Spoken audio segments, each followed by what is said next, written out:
Go. This poem is called "To the Girl Who Works at Starbucks Down the Street from My House on Delmar Heights Road. Swear to God, I'm not a stalker." That's the whole title.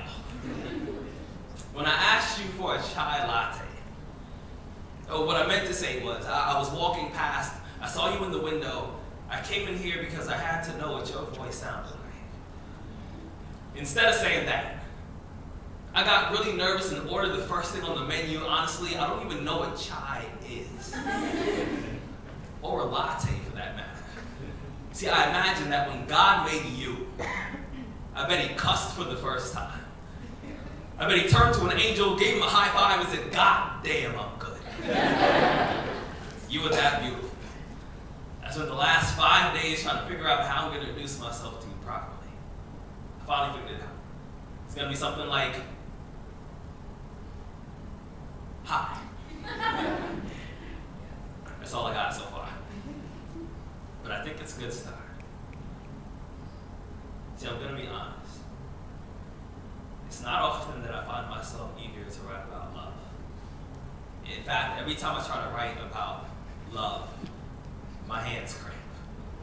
Just to show me how painful love can be. Sometimes my pencils break. Just to prove to me that every now and then love takes a little more work than you planned. I heard that love is blind. So, I write all my poems in Braille. And my poems are never actually finished because true love is endless. I've always believed that real love is kind of like a supermodel before she's airbrushed. It's pure and imperfect, just the way that God intended. I'm going to be honest, I'm not much of a love poet. But if I was to wake up tomorrow morning and decide that I really wanted to write about love, my first poem, it would be about you. About how I love you the same way that I learned how to ride a bike. Scared, but reckless. With no training wheels or elbow pads, so my scars can tell the story of how I felt for you. See, I'm not much of a love poet, but if I was, I'd write about how I see your face in every cloudy reflection, in every window. You see, I've written a million poems, hoping that somehow, maybe some way, you'll jump out of the page and be closer to me, because if you were here right now, I would massage your back until your skin sings songs that your lips don't even know the words to.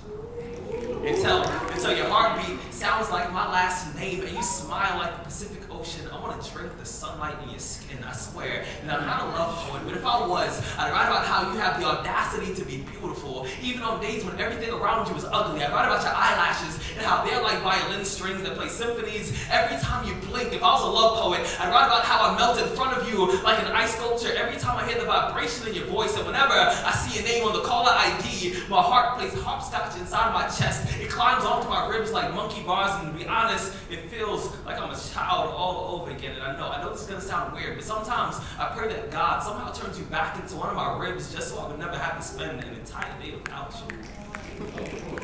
And I swear, I'm usually not a love poet.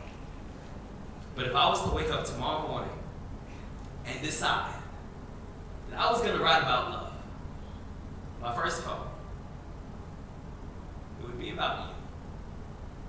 And after all of that, she was like, "So how do you feel about me?"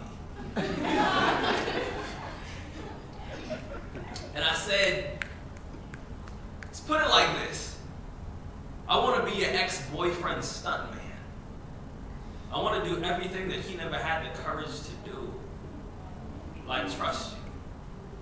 I swear that when our lips touch, I can taste the next 60 years of my life." See, last night I had a dream.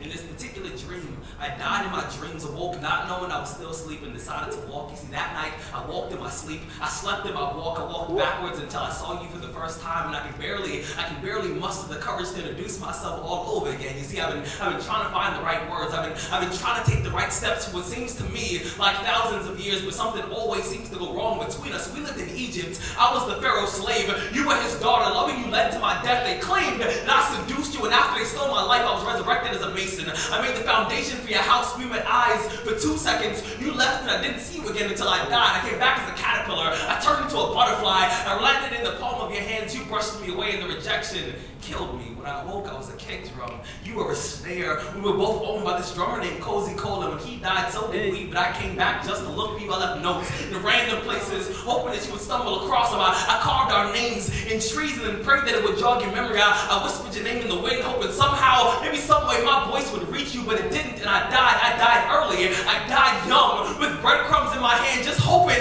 that you would find me, but you never did, so they buried me. When they buried me, they put these coins over my eyes, and I used them as bus fare to get back to earth, just so I could look for you.